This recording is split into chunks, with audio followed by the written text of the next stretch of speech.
điều có bỏ thọ kê như ta lỡ khi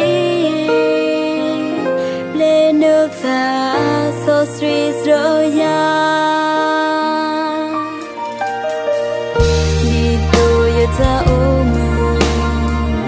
cô ga đi su na go sao mà cho nên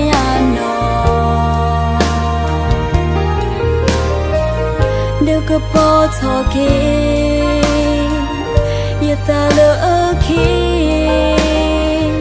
lên nước ta so sri rồi ya năm mi yêu vì yếm bà yêu ta mưa lá yêu ta tơ mưa lỡ nó sụp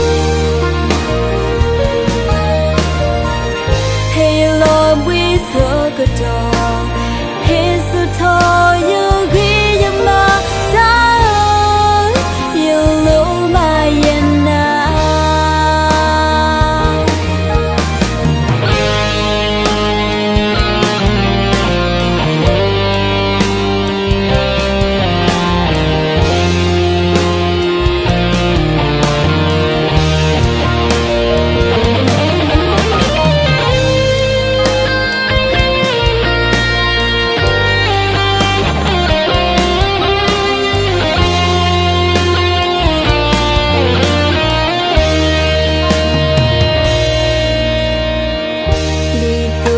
ta ôm tu lê lơ ta ha go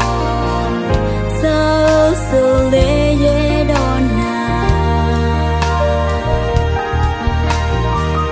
điều có bỏ thọ kê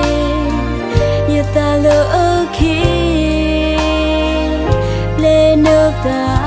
so sri rồi ya ta ôm